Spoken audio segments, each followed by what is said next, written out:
Assalamualaikum warahmatullahi wabarakatuh. Apa kabar semuanya? Sehat? Alhamdulillah, senang dengarnya. Saudara, pada hari ini kita kembali untuk mempelajari tentang mata kuliah keterampilan menulis. Saudara sudah siap untuk mengikuti perkuliahan pada hari ini? Siap?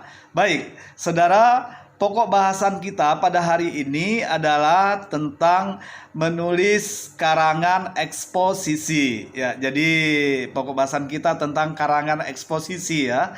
Saudara, siapa yang masih ingat jenis-jenis karangan?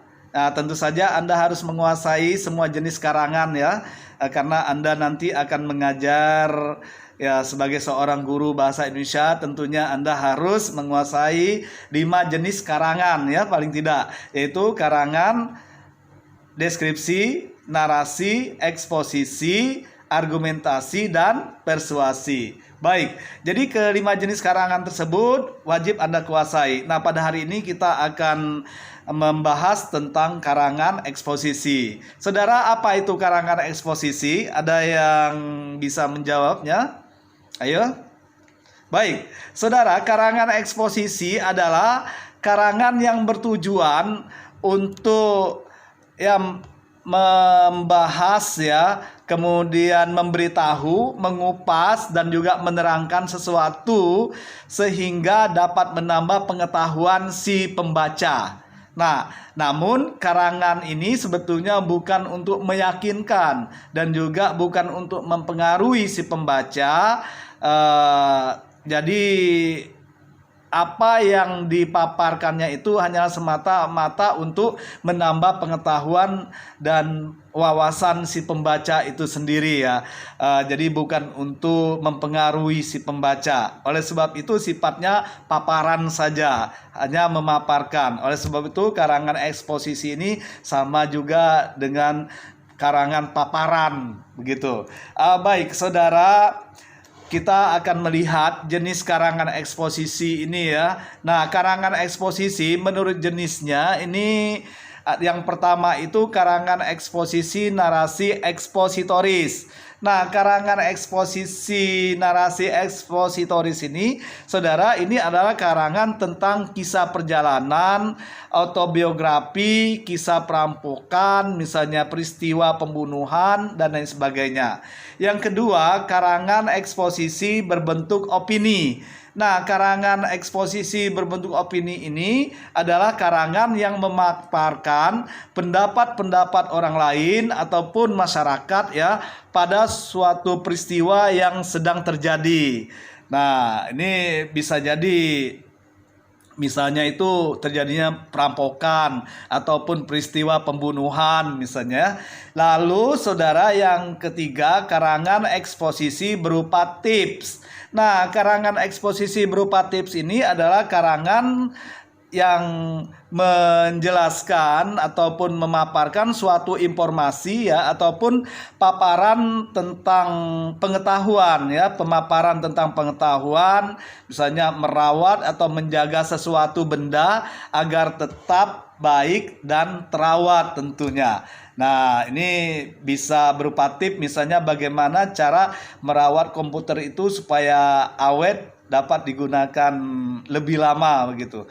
Nah, saudara, bagaimana sebetulnya langkah-langkah yang harus kita tempuh dalam membuat karangan eksposisi ini? Tentu saja sama halnya dengan membuat jenis karangan yang lainnya. Yang pertama yang harus kita lakukan di dalam membuat karangan eksposisi ini adalah kita harus menentukan topik karangannya.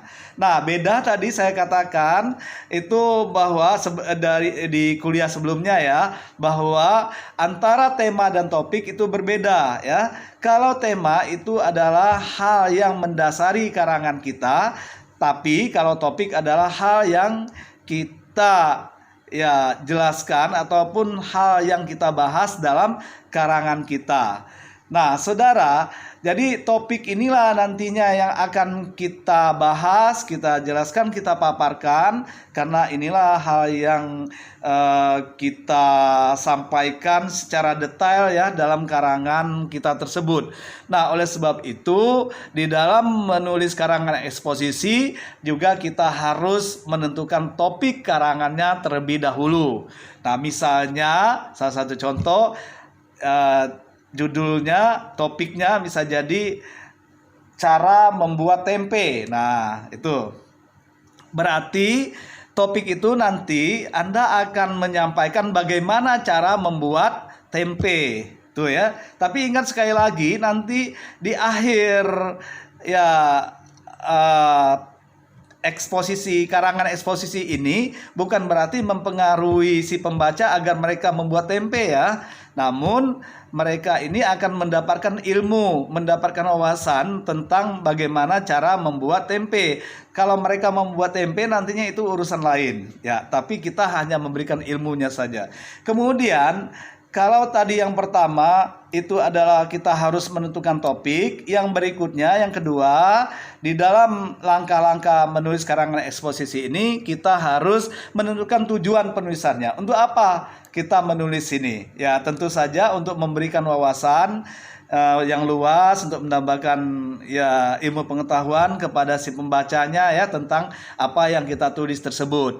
Lalu yang ketiga, kita merencanakan paparan dengan membuat kerangka tulisan kita ataupun kerangka karangan yang lengkap dan tersusun baik ya. Nah, ini jadi kita buat dalam bentuk kerangka karangan sehingga nanti akan memudahkan kita untuk menulis karangan tersebut, karena dengan adanya kerangka karangan itu kita tinggal mengembangkan kerangka tersebut menjadi karangan yang utuh begitu ya, membuat sebuah konsep berdasarkan kerangka karangan yang kita buat. Ini akan memudahkan kita menulis karangan, karena dengan kita membuat kerangka karangan ini sebetulnya kita sudah menyelesaikan separuh dari karangan kita. Nah, tinggal mengembangkan karangannya menjadi karangan yang utuh. Nah, kemudian setelah kita membuat kerangka karangan tadi itu saudara, lalu kita ya menulis karangan itu sendiri. Jadi mengembangkan kerangka karangan ini menjadi konsep karangan ataupun menjadi karangan yang utuh tadi. Nah, oleh sebab itu sebetulnya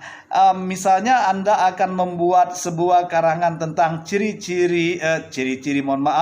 tentang cara membuat tempe, berarti yang Anda sampaikan pada kerangka karangan itu ya langkah-langkah membuat tempe tersebut ya, cara membuat tempenya.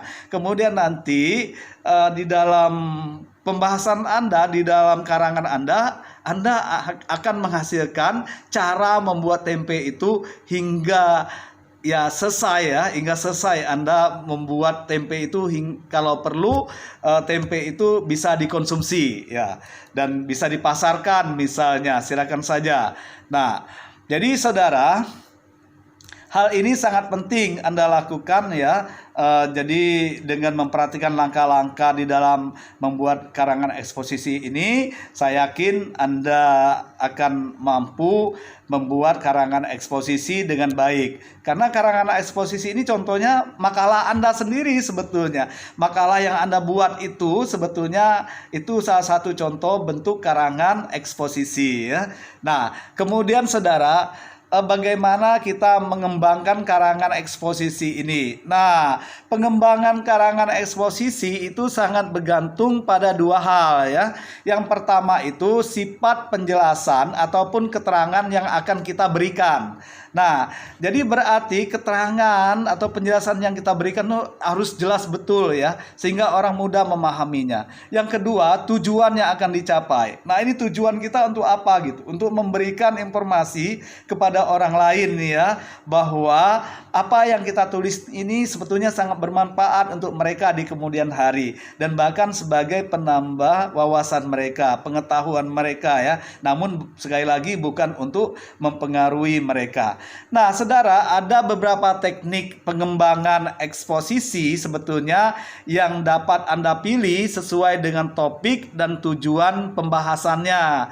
Itu yang pertama, bisa Anda gunakan teknik teknik identifikasi ya. Kemudian yang kedua teknik perbandingan, yang ketiga teknik ilustrasi, yang keempat teknik klasifikasi, yang kelima teknik definisi, keenam itu Anda bisa menggunakan teknik analisis. Saudara, di dalam membuat karangan eksposisi ini, tetapi Anda boleh saja menggunakan beberapa teknik itu sekaligus ya. Jangan hanya menggunakan teknik identifikasi saja misalnya. Anda boleh menggunakan teknik identifikasi, misalnya juga ditambah dengan teknik ilustrasi, termasuk teknik definisinya misal, dan juga teknik analisisnya atau semuanya. Silakan saja, yang penting saling berkaitan ataupun saling berhubungan ya, teknik yang satu dengan teknik yang lainnya. Nah, saudara, saya kira ya, itu yang bisa saya sampaikan.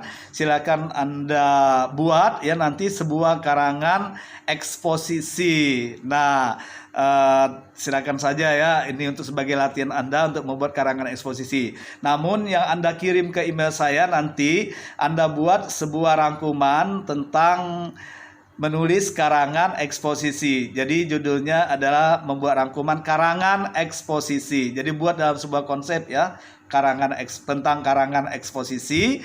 Lalu nanti Anda kirim hasilnya ke email saya, yaitu dalman.bangka@gmail.com.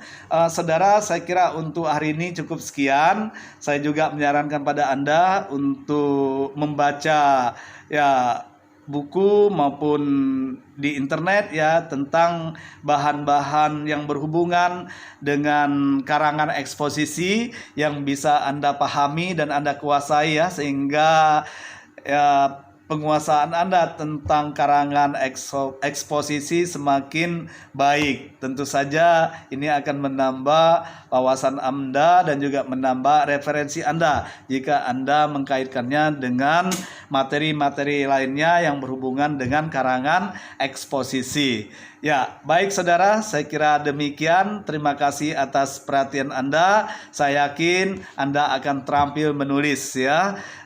Sampai jumpa minggu depan. Terima kasih. Saya akhiri. Wassalamualaikum warahmatullahi wabarakatuh.